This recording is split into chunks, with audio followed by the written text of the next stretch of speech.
expressed do not necessarily represent those of the station or its advertisers, although we think they should. But that's the opinion of America Matters Media. Vote for me and I'll set you free. Freedom's just another word for nothing left to lose. Come together right now over me. All right, folks, you certainly know what that theme song means by now. That's right. It's time for another episode of America Matters. I'm your host, Leo Zacky, with Eddie Floyd and Shannon Lawson there in the booth today. We got one heck of a show lined up for you guys. Thank you all for tuning in. It's April 22nd. It is 12:05 p.m. And I want to give a big thank you and welcome to everybody joining us today on 93.7 KPGF, as well as all of those other stations out there playing us, being that's obviously the AUN Television, the Salem Network, Radio for America, the Salem Network, the Answer Network, the Kevin Jackson Network, and of course, everybody tuning in on Facebook at America Matters Media's page there, where you can get involved in today's show very easily by commenting live on it right there. Or you can go to Zacky Radio on Rumble or YouTube and comment live there. We want to hear from you. We want to have you get involved. So, welcome to today's show. And Eddie, I'm going to kick it over to you, brother. Can't hear you, Eddie. Got some really great. Can you hear me now? Now I can. Okay, good. You're on. I've got some really great fodder to talk to you about, because yesterday Karen Bass, our mayor, your mayor, speech yesterday to the city of Los Angeles, and let's just say it raised more red flags than applause, period. Yeah, no doubt about that. She is so terrible. I mean, the insults that come from her being in office and just her lack of, just being connected to reality and just being grounded in common sense. I mean, those don't exist. I mean, look, from the wildfire response delays to massive layoffs. I mean, look at what she said and what she didn't say. I mean, look, back in January, these devastating flames ripped through the Palisades and hundreds of homes were lost. And what's her response? Slow, underfunded, and just absent, not there. Wow. And why? Well, she was in Ghana. What the hell is the mayor of LA doing in Ghana? on a goodwill trip, right? I mean, this is ridiculous. Meanwhile, back home in LA, where she's the mayor of, because the mayor of Los Angeles has such influence in Ghana, neighborhoods are burning down. The fires all across the city. Fire hydrants aren't working. Reservoirs are bone dry. You've got car blocking fire engines from going into service, and you have over 170 fire trucks that can't enter service because they can't get the parts.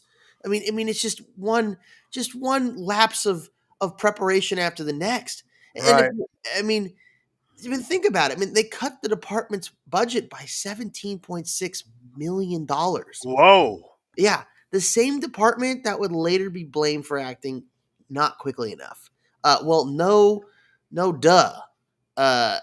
If my funds were cut like that and I had to perform at peak performance and things ain't cheap, I think I might be a little bit slow. I mean, and then, so they fire the fire chief, Kristen Crowley, saying, oh, it's her fault, even though, it's not her fault that the budget got slashed like that, But, nope. But here's what did make it into her little speech here, making these statements about, we have to resilience, LA becoming the fastest city to rebuild in California, and, how they're fast tracking permits, and there's AI assisted planning, and there's fee waivers out there. And it all sounds really, really nice on paper, right? All sounds nice. Isn't that right, Danny? Yeah, sounds great on paper, but not in action, Leo. Yeah, well, the mayor says homeless is down 10%, and encampment is down 38%. So it sounds good, right? Yeah. Terrific. But let's be clear for a second, folks. These are her numbers, okay? There's no independent audit, and some insiders are questioning how sustainable those gains actually are. And I have to agree. Those are her numbers. Right. And it blows my mind. I was literally at Papa Cristo's picking up food for the Easter party this weekend, and I was talking to this woman, total libtard. She's all so proud her husband's a judge, and anyway, she was such a smug woman. I couldn't stand it. And she's talking about, it's so great how the homeless is down 50%. I was like, are you out of your mind? I was like, no. Homelessness is up 50%. We spent $25 billion and we got 50% more homeless. And she's like, that's not true. And I was like, I work with a homeless organization. She's like, oh yeah, which one? I was like, Veterans Outreach, Veterans House, Orange County. We've helped save over 8,000 people, get them back into their lives, get them back into a state where they can be functional again. And she didn't expect me to hit her back, clap back with some facts like that. But that's the thing. There's such disconnect between the real situation on the ground and what the BS numbers that they're peddling, because they're cooking the books with all this stuff. Right. These, the so-called housed individuals, they put them in a temporary shelter with no clear path to a permanent home. What kind of crap is that? And these people think that this is fixing. You put a roof over their head, you've solved the problem. They're no longer homeless. They have a roof over their head. That's not how you do it. Even though it's they're still canvas, homeless.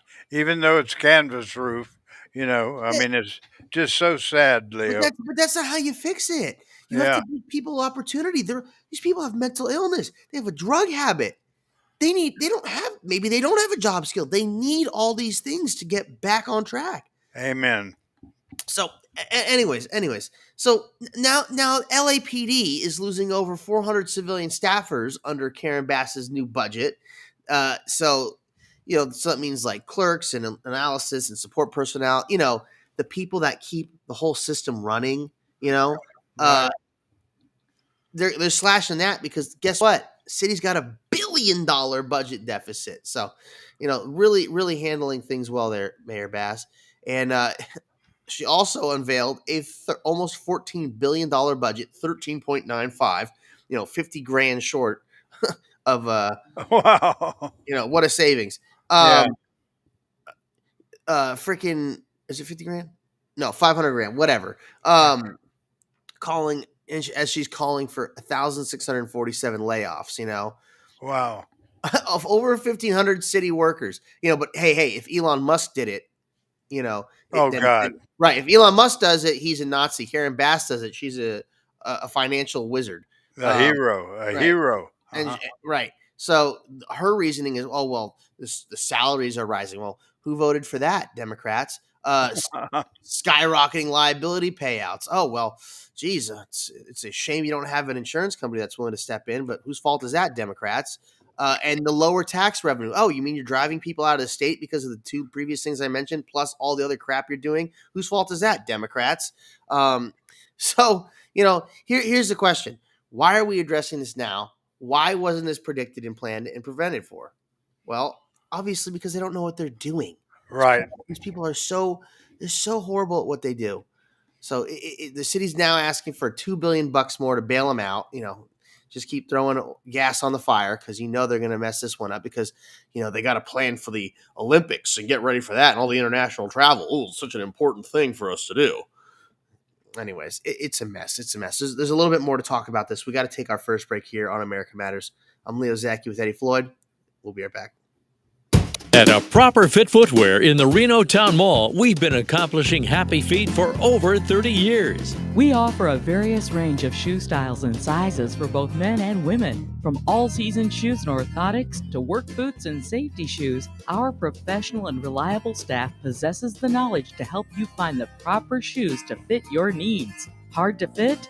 Hard to find? A Proper Fit Footwear is here to give our customers happy feet. We make people aware of potential foot problems as we're sizing their feet, suggesting the right arch support, and guiding them to the proper shoes for their needs. Stop by A Proper Fit Footwear at 4001 South Virginia Street in the Reno Town Mall today, and allow the owner Mike Jones and our fabulous staff to find the perfect pair of shoes tailored to your specific needs. A Proper Fit Footwear in the Reno Town Mall, the home of happy feet, where comfort and your feet meet.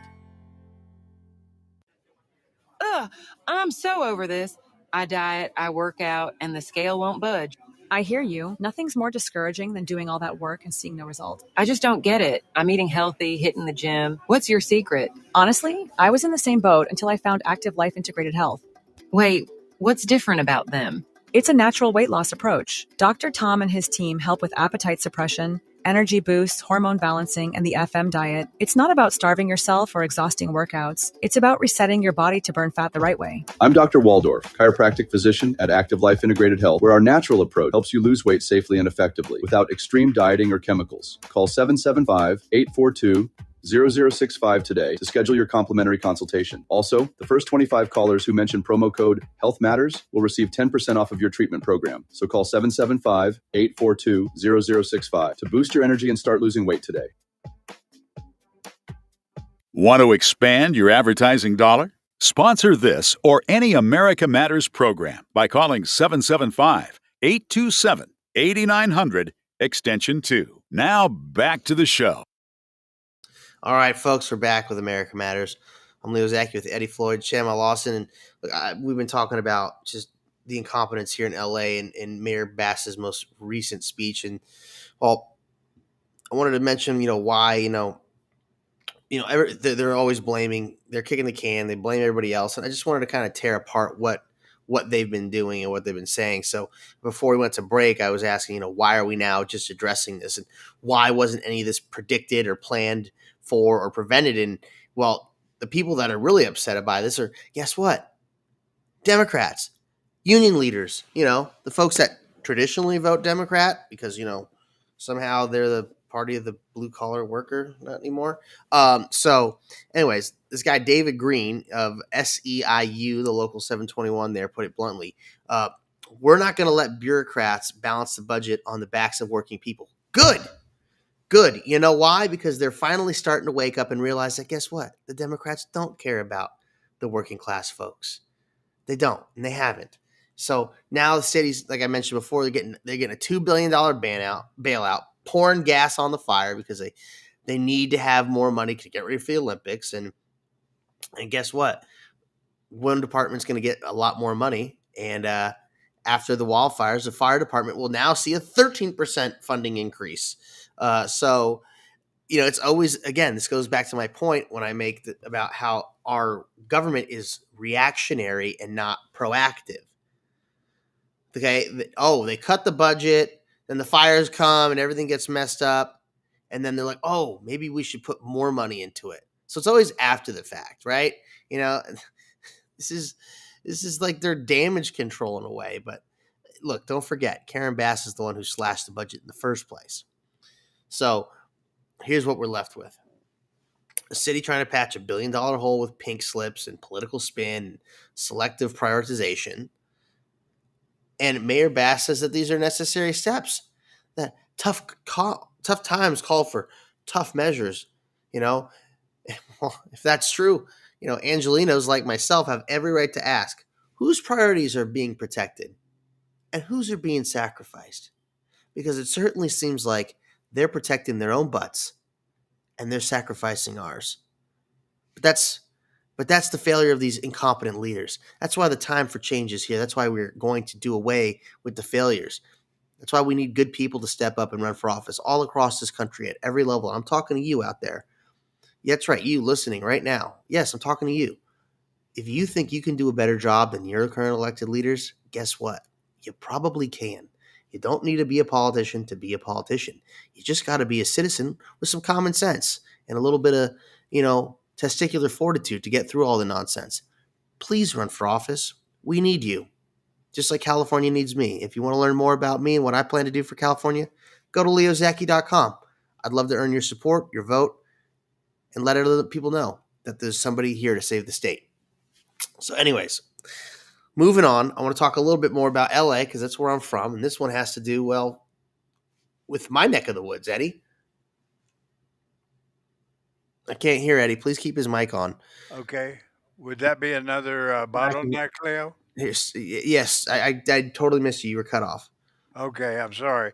I said another, I think, infamous bottleneck with the 150 million overhaul is coming to the 405, stretching from Van Nuys to Westwood. Am I right? Well, that's my neck of the woods, all right. And I don't know what $150 million is going to do for that stretch of the road, the way they mismanage it. But if you've ever gritted your teeth through that stretch, and believe me, something I've done too many times, and many millions of Angelinos, everybody in LA has done it. Even if you don't even live in LA, you're passing through, you've done it. Well, you're going to want to hear this. So this massive rehab aims to improve safety and mobility, and Caltrans is leading the charge. And the plan includes repaving, upgrading the lanes, and hopefully, smoothing out some of the madness. Wow. But not everyone's cheering. And well, that's because the project includes 22 partial weekend closures plus night work and full closures sprinkled throughout. Now, I mean, look, if you're going to work on a freeway, yeah, that's kind of what it takes. But I'll say this. If you just supply an army of people and all the supplies you need, you can bang this sucker out overnight. Right. Or on one weekend. You don't need to drag it out like this. Well, I mean, of course you don't need to drag it out like that. But if you want to milk the taxpayer for every last dime, yeah, of course, drag it out. Because then you got to pay the guys to put out the cones and then pick up the cones, and all the nonsense extra labor that gets added to that. That time, right? Because you have to have the crews standing by, and so they're on the clock while they're waiting, twiddling their thumbs, while two guys, one driving the truck, one hanging off the back, loading the cones out, goes and drives 10 miles an hour down the road, or 5 miles an hour down the freeway doing that. So I mean, it's just ridiculous. It is. And there's a lot of neighborhoods around there. I grew up around there. I still live right off that stretch. So nearby communities are bracing for the noise and the dust and the detours and all the fun things we've come to expect with freeway construction. Wow. Like it not getting done on time. So, I remember the $1 billion Sepulveda pass widening back in 2016, the one that didn't exactly clear up traffic like we had been promised. Right. Well, folks are wondering, will this really be any different? No, it won't. It will not. I'm sorry, but it won't, because these people are incompetent. And if you really wanted to make an improvement there, you'd have to really stretch it out. You'd have to really make you'd have to add at least 2 lanes aside if you really wanted to do it right. And the biggest hang up of them all is actually the 405 101 interchange. That is the thing that really needs to be overhauled. If you overhauled that, then you wouldn't have the bottleneck on the 405 be as tragically horrible as it is. Right. That's just because I live here my whole life and I've spent 33 years of it going and slogging through that nonsense. But hey, what do I know, right? Right. I'm not. I forgot the part where we have to fleece the taxpayer for all they got to continue to give them substandard service. So we Angelinos need to be asking the bigger question: should we even be doubling down on freeway fixes at all? If they're going to be this abysmal, or should we be investing more in public transit alternatives? I don't think so. Because they're talking about a proposed Sepulveda transit corridor, which would provide high capacity rail option between the valley and the west side. Let me tell you, that ain't going to work. This town ain't built for that. It was a long time ago, back in the 30s, before all the railways got ripped up. It was. Right. But it's not anymore. So no, I think that's a horribly, horribly stupid idea, because nobody's going to use it. And 2, there is no infrastructure in place to actually help anybody get anywhere when they do go there. And on top of that, where the hell are you going to have 1 million people park their car to go and use this thing that nobody's going to use? Because there is no mass transit that is efficient and in place to handle something like that. It's like literally buying the cart before the horse. If you got all the other stuff in place first, then I'd say, okay, maybe you can make that work. But it's not going to happen in this town. It's just not. Right. You really want to fix this place, you need to actually have professionals come in that can know how to work on roads and do the right thing. It's such a cluster. These people are so stupid and disconnected from reality. Again, the whole thing about this push for mass transit is because they're part of this woke green agenda that the poison carbon dioxide and monoxide coming out of your tailpipe is killing the penguins and the polar bears. They're going to drown. They're going to drown, and there's going to be no more sea ice, and the global warming is going to it's going to cause more devastating fires, even though 95% of them are actually arson related. So, it just falls on more just one failure after the next. Here, these people are so disconnected from reality. That's the whole thing, is they don't know diddly squat about. And, well, they certainly clearly are stupid. I mean, my God, when Karen Bass was standing there in the jetway and the reporters are asking her, what's her take on everything, and she's just in silence watching her career implode around her. Right. The former the activist / terrorist. Don't forget, she is a terrorist. She is a terrorist. You can look that up. She's part of that Capitol takeover thing back in the 80s, where they were like militant. But nobody talks about that, right? Because they had weapons and explosives, but the folks that went and peacefully protested there and stayed inside the velvet ropes, they're the real domestic terrorists, because they supported someone on the opposite party affiliation that goes against the mainstream narrative. Amen. Right? What a concept. Yeah. So, but yeah, I mean, this freeway project, I'd love to see it get done on time, but it's not. And it's very simple, because I don't know, maybe like 10 or so years ago, they had this. So that what goes through the Swallowed Pass, there's a big bridge. It's called, well, it's not a big bridge. I mean, it's a really high bridge. It's the Mulholland Pass right there, the Mulholland Bridge, and they needed to widen that. It was so dumb. They only widened it one lane in one direction, which was also dumb as hell too. So stupid. And they called it Carmageddon, and everything shut down, and people were like, "Oh my God, Carmageddon! I'll never be able to get to the valley. I'll never be able to do anything." Well, guess what? They got it done, and everybody knew about it, so they just stayed home, and nobody went anywhere. So it wasn't that big a deal. But I'll tell you what, you really want to alleviate problems too. Not only do you fix the 405-101 interchange, but you build through Kenter Canyon all the way to Reseda, because they don't go through, because you got Coldwater Canyon, you got Laurel Canyon, Beverly Glen, all these things, they go over the hill from the west side of the valley. But west of the 405, they don't have anything like that. So what we need is also Sepulveda goes up and over, but Kenter Canyon would sync up perfectly with Reseda in the valley if they did it. But there's a bunch of people that are blocking that from happening. That would be a big, tremendous help. If we could do that, make it 3 lanes in each direction, that would be a huge, huge help for this traffic situation here in LA. But, what do I know? I'm only a 120-year family history in Los Angeles, and been living here my whole life, and I've driven these roads a zillion times. So, anyway, that's enough of me venting about LA and 405. So it was great. Great. We got to take our bottom of the hour break here. I'm Leo Zacky with Eddie Floyd, Shannon Lawson. We'll be right back.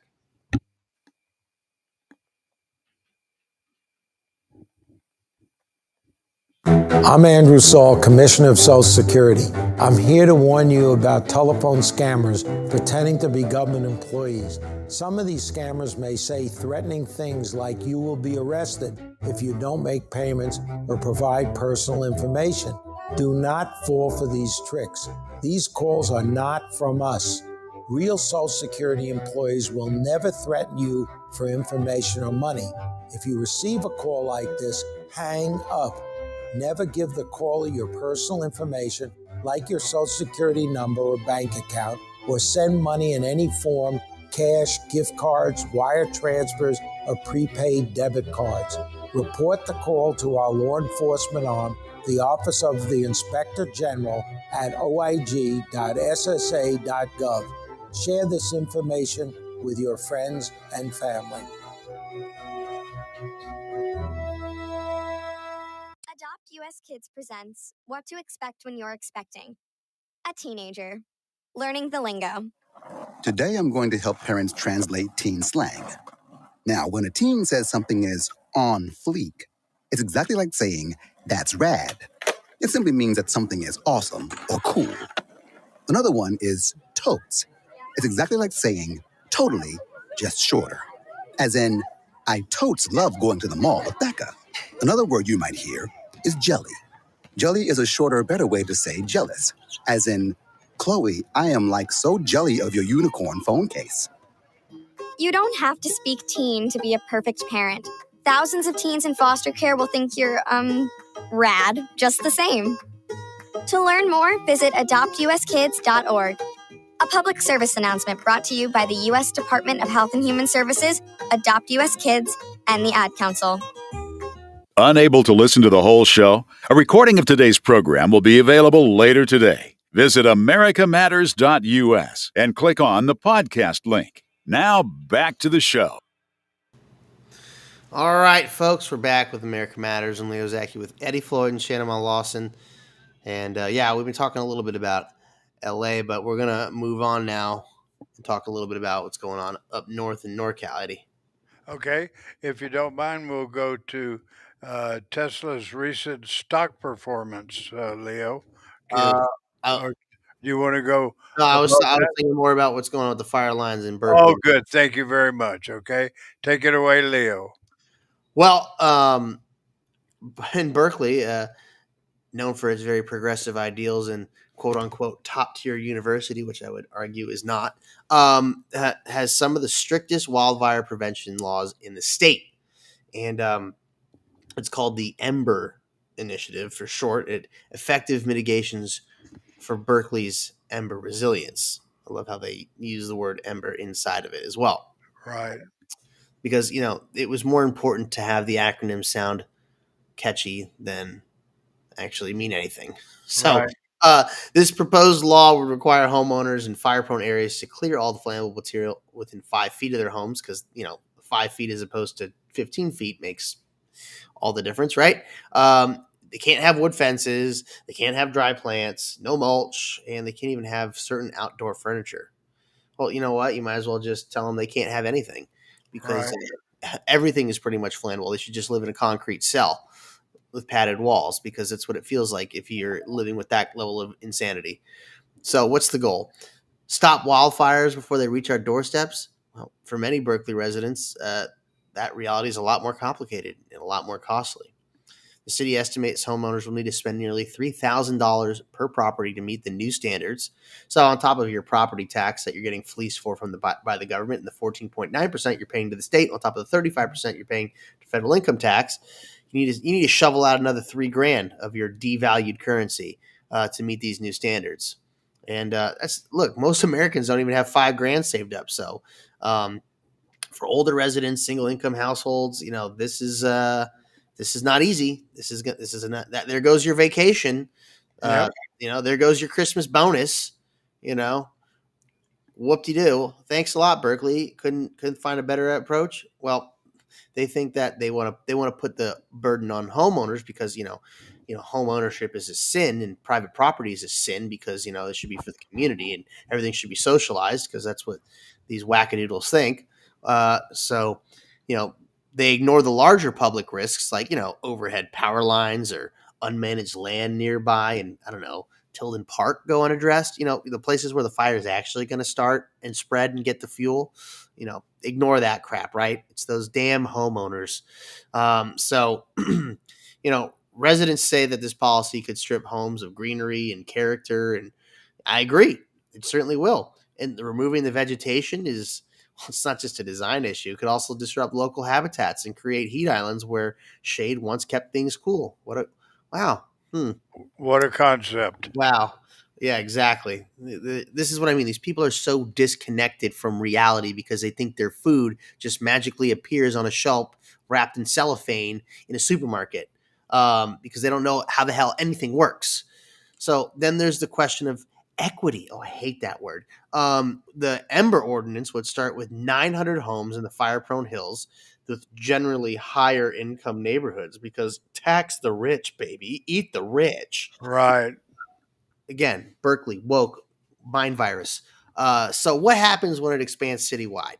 Will low-income communities get help complying or just face fines? Well, guess what? Fines are coming. And noncompliance could lead to penalties of up to $500 a day.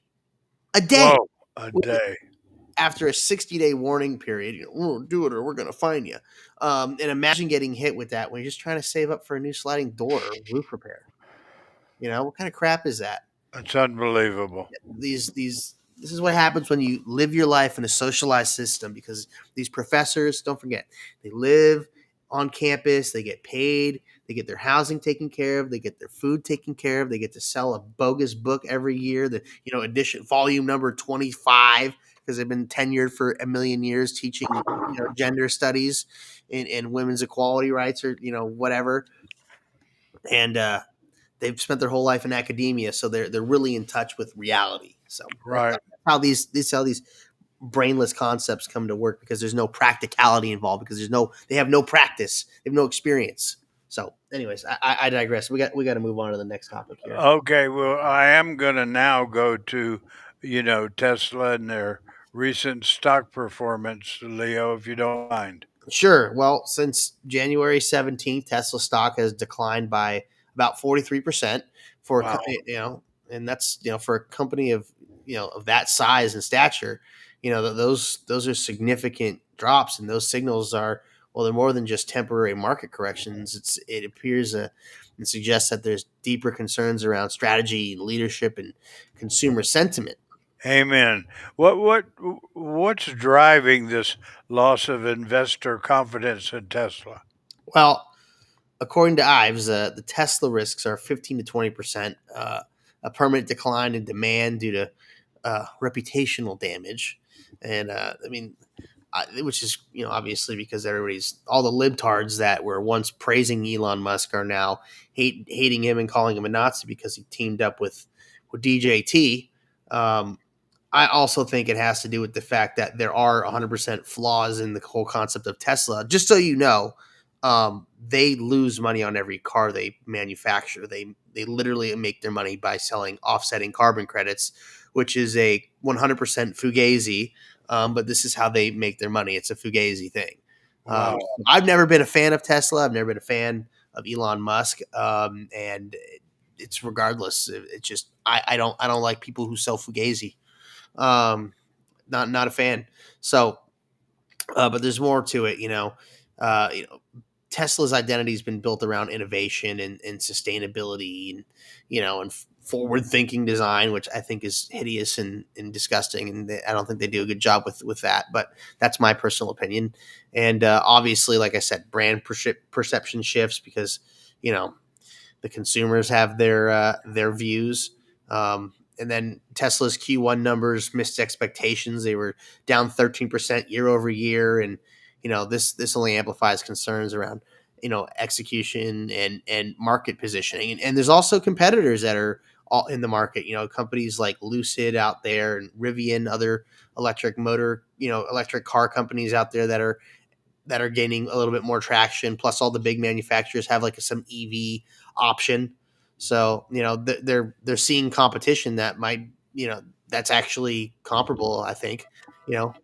So and as I mentioned, Elon Musk's involvement with Doge, it's definitely it's definitely hurting the Tesla stock for sure, because all the libtards hate him now, and it suggests that reports are suggesting that Musk might be considering stepping away from this position, and acknowledging that, and this is his quote, that it's out of his depth, quote unquote.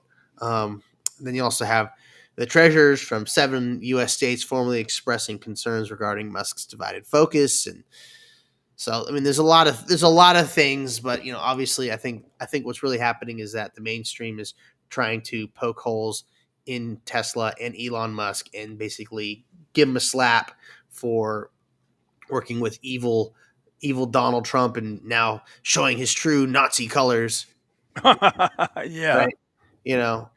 So I think this is definitely more than just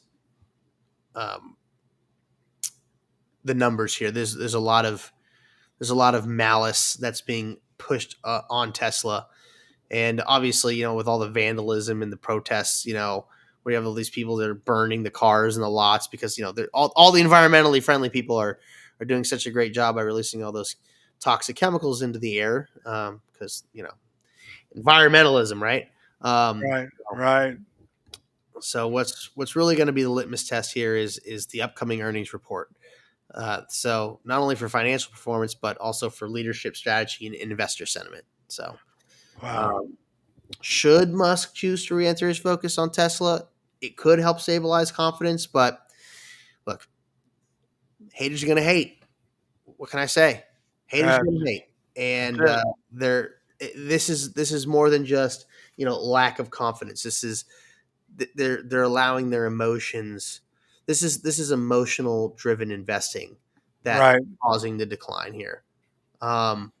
And look, people have the right to do whatever the hell they want with their money and their investments. But I mean, numbers like that isn't your average day trader. Okay. That's institutional capital moving out. Right. And another big thing too is, with all the tariffs and stuff going on, people have definitely, they're not sure about the market stability. They're very worried about that. So obviously I can see how taking out, your shares and, realizing your gains there's nothing wrong with that. That's a great play. Definitely, definitely something you should do because you haven't made it till you sold it and you haven't lost it till you sold it. So those are all things that factor in. But look, if it's down 43% and you got out and you made your nut there, that's awesome. Guess what you can do? You can now go in and buy the exact same amount of shares you had for less and have money in your pocket. So as far as I'm concerned, it's a great opportunity to buy more. Right. Get out and buy more. Get out and buy more. Right. I mean, look, stock goes down. That just means it's on discount. If it's a company that you think is going to be around for a long time, and I don't think Tesla's going anywhere anytime soon, regardless of what the stock price is showing. I don't think they're going to, shutter their operations in the next few years. I don't see that coming around at all. So, but I'm not a professional financial advisor. I can't be held accountable for any financial advice I give. I'm just giving you my perceptions and my opinions. I want to leave that disclaimer out there. But yeah, I just see it as an opportunity to get it on discount, It's a good opportunity. And look, don't forget, institutional capital moves the market. So they could have, who knows? They could have shorted the stock too. They could have set this up and made this happen to enrich themselves too. So who knows? But I wouldn't be too worried about it. So anyway, we're gonna take our last break here on America Matters. When we get back, we're gonna continue the conversation. I got a video I want to play for you guys. Thanks. So we'll get to that in just a little bit. Stay tuned. I'm Leo Zacky with Eddie Floyd and Shannon Lawson. We'll be right back. At A Proper Fit Footwear in the Reno Town Mall, we've been accomplishing happy feet for over 30 years. We offer a various range of shoe styles and sizes for both men and women. From all-season shoes and orthotics to work boots and safety shoes, our professional and reliable staff possesses the knowledge to help you find the proper shoes to fit your needs. Hard to fit? Hard to find? A Proper Fit Footwear is here to give our customers happy feet. We make people aware of potential foot problems as we're sizing their feet, suggesting the right arch support, and guiding them to the proper shoes for their needs. Stop by A Proper Fit Footwear at 4001 South Virginia Street in the Reno Town Mall today, and allow the owner Mike Jones and our fabulous staff to find the perfect pair of shoes tailored to your specific needs. A Proper Fit Footwear in the Reno Town Mall, the home of happy feet, where comfort and your feet meet. Ugh, I'm so over this. I diet, I work out, and the scale won't budge. I hear you. Nothing's more discouraging than doing all that work and seeing no result. I just don't get it. I'm eating healthy, hitting the gym. What's your secret? Honestly, I was in the same boat until I found Active Life Integrated Health. Wait, what's different about them? It's a natural weight loss approach. Dr. Tom and his team help with appetite suppression, energy boosts, hormone balancing, and the FM diet. It's not about starving yourself or exhausting workouts. It's about resetting your body to burn fat the right way. I'm Dr. Waldorf, chiropractic physician at Active Life Integrated Health, where our natural approach helps you lose weight safely and effectively without extreme dieting or chemicals. Call 775-842-0065 today to schedule your complimentary consultation. Also, the first 25 callers who mention promo code Health Matters will receive 10% off of your treatment program. So call 775-842-0065 to boost your energy and start losing weight today. Are you shy and don't want to talk on the air? Text us your questions or comments to 775-237-2266. Now back to the show. All right, folks, we're back with our last segment here on America Matters. Thank you all for tuning in, sticking with us. If you're just joining the show, dang, y'all missed a lot. But here's the good news. You can always catch it again. If you missed it, you can always go to the America Matters Media Facebook page. You can go to Zacky Radio on YouTube or on Rumble, or you can go to the America Matters Media page there on LinkedIn as well. Isn't that right, Eddie? That's it. They can go to LinkedIn, Rumble, Facebook, you name it. We're on every format that I know of right now. Oh, well, see, we got a lot of options for folks to get involved. I definitely told folks I got this video I want to play. So, I just wanted to get to this next segment we got here talking about Scott Galloway. Okay. I got a question. Yeah. What happens when the smartest guys in the room start contradicting themselves? Yeah. What happens? Well, this guy, Scott Galloway, a guy who's pretty smart, successful, usually on point, but this time he's got a problem. So let me show you a clip of what I'm talking about. Go ahead and roll. All right. I think Donald Trump has a unique ability to break the brains of some of the smartest people in the world. Case in point. It would be hard to think of a more elegant way to reduce prosperity this fast. Let's talk about Apple. The notion was we were going to bring back all those great jobs. The average Apple assembly person in China makes $500 a month. The average Apple employee focusing on more high-value things like design, store management, makes $200,000 a year here. We want to wear Nikes. We don't want to make them. We have outsourced low-wage jobs overseas such that we can create more profits, more investments, and create higher-wage jobs. That was Scott Galloway. He just so happens to be an old professor of mine at NYU, but he makes the claim here that, quote, we have outsourced low-wage jobs overseas such that we can create more profits, more investments, and create higher-wage jobs. Except, is that even true? Do we actually have higher wages? Let's reference some data from this book called Adrift, America in 100 Charts by, Scott Galloway. Let's start with this chart, productivity relative to hourly compensation. It seems to me that over time, Americans have become way more productive, but our wages have not kept pace. Here's another one, total minimum wage versus total economic productivity, showing that if minimum wage had risen with productivity, it would be at $22 an hour versus $7.25, the actual minimum wage. The percentage of people making more than their parents, dropping steadily over time. A millennial born in 1984 only has a 50% chance of making more than their parents did, compared to 1940 when 90% of children could expect to make more than their parents. This is all data that he put together, so what the hell? Is he suffering from a case of TDS? Or maybe his stock portfolio was the only thing he truly cared about. Anyway, feel free to follow me if you want to see more breakdowns of what I call mainstream media punditry slop. I like it. I like it. I love that. The best part about that, too, is that he's actually a former student of Scott Galloway's. Wow. And he's calling him out on it. I mean, isn't that crazy? Well, I think it's perfect, No, I mean, good crazy. And I agree. Yes, it is. It's who better to lay into to someone like this than the guy's own understudy, his own student, right? Absolutely. Attended his classes and got to hear him lecture about all this crap, and then hear him go on The View of all shows, The View. Goes on that, and then says some outrageous crap like this. I mean, look, what Galloway said sounded logical, right? Outsource to low income, low wage jobs and reinvest the profits, and boom, high wage job innovation shows up in America. But that model only works if the gains are shared. And as we've seen, they ain't doing that. That's right. So the irony here is that, well, he's the one who showed us that in his own book, Adrift. The data tells a very, very different story about flat wages, broken mobility, productivity gains, and that they don't actually translate to worker pay. Right.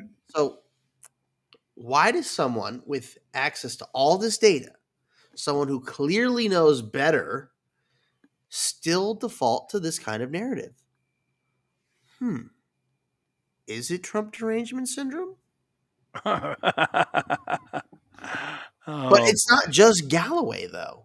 It's a whole class of thinkers and pundits and professors who find themselves stuck between two worlds. And the data they present and the worldview they've built and the careers defending it, wow. just to show up on The View and make a statement like that, it's crazy.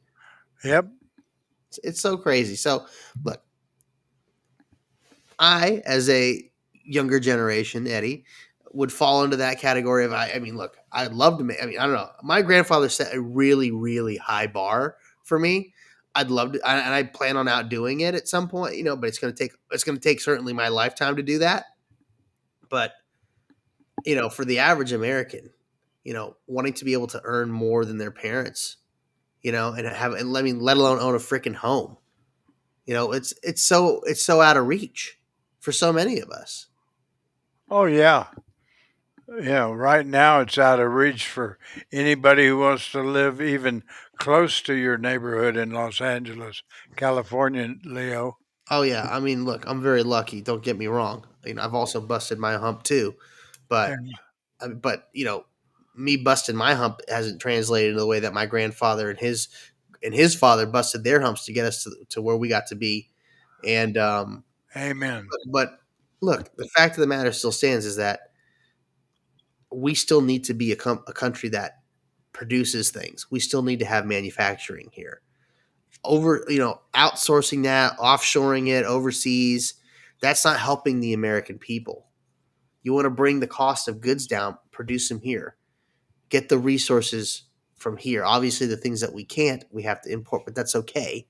That's okay. That's what trade's about, because we're going to have things that other countries don't have that they're going to want from us. That's what trade's about. But we have to be able to produce here to have lower costs, to make things more affordable, and then your dollar goes further. Obviously, inflation is not helping. The Fed is a horrible entity and needs to be thrown out completely. We need to get rid of a central bank system altogether, because if we do that, then we can essentially get rid of taxes. It's a long process. It's been done in the past. We can do it again, because the Fed that we have right now is essentially the third or fourth iteration of a central bank here in the United States. Right. But most people don't know that whole history, and I suggest you look into it, because this is basically our country's been usurped by those who own the Fed, because the Federal Reserve is a privately owned central bank. If you want to learn more about that, I suggest you read The Creature from Jekyll Island. Eddie, I know you love that book. Oh, absolutely. So, but yeah, do you have any text messages or anything that we can get to from folks? Yeah, I do, real quick. Let me get to one that I think is really, really important, and it has to do with Scott Galloway. This gentleman says, I was also a student of his and can tell you that 99.9% of everything he ever taught was controversial, and it flip-flopped more than Kamala Harris. Wow. I didn't realize this guy had that many students. Well, I'm glad to know that we have others out there that can attest to that. Man, I wonder what that was like, sitting in a classroom hearing one thing and then being told the exact opposite, and then having to take a test on that. That's right. I would be so confused, and I'm sure he would grade on a curve or something like that. And just as long as he could keep his tenure and sell another book, right? That's it. That's the more important stuff. So, you got any more texts out there, Eddie? Yeah, I do have one for you right here that we got to have him get on the air right now. He's in Savannah, Georgia, and it's none other than Bubba. Bubba! Yeah, Bubba texts in, and he says, I want to tell you both what a great show today. Leo, I have no idea where you got all your knowledge, but wherever you went to school, that's where I want my children to go to school as well, because you learned one hell of a lot, son. Oh, thank you. Well, I grew up with the History Channel when it was actually, showing history and not just, whatever, Forged in Fire and whether other, Pawn Stars and whatever crap reality shows that they're playing now. Not that there's anything wrong with those shows. It's just, I'm not getting the history out of the History Channel right now. So definitely get your kids to watch old History Channel documentaries. Stand-up comedy is a great thing. I used to watch a lot of stand-up comedy late at night on Comedy Central back before it was a completely woke entity. South Park definitely helped. Yeah, definitely. I'm trying to think what else things. Those are where that's kind of where I've got a lot of just street knowledge. You got to be street smart more than anything. Book smarts is great, but street smarts is definitely a lot better. It's going to save the day. Amen. Far more than book smarts. Don't get me wrong. Book smarts are very important. I only went to the University of Arizona for 3 years, so I had a good time. I learned that college wasn't the best place to become a poultry farmer, or at least that college wasn't the best place to become a poultry executive. So, and I had an opportunity and I went for it. Yeah, and by the way, Deanne Tate writes in and says that you'll be on OAN television today at 1:00, so we want everybody to tune into that. Yes, I'll be on One America right after this. So, literally as soon as in the next less than 1 minute, we're going to say our goodbyes. I'm going to jump over onto that, and away I will be on One American News. Again, I love being on with them. They're a great network. You should definitely tune in and check out what they're doing. So, Michael Said says it better than anybody. Leo Zacky is the only answer for governor of California. And Michael, I totally agree with you. I love you, brother. And he's 100% right. Let's face it. You want someone with ag background, executive background, who's young, who's motivated, doesn't have anything holding him back, no skeletons in his closet. And best of all, solutions to the issues that are plaguing the folks. A way out and a path forward. So with that, I got to say goodbye. I'm Leo Zacky with Eddie Floyd and Shannon Lawson. We'll see you all tomorrow. Have a great rest of your day. We'll see you tomorrow right after the ladies' show.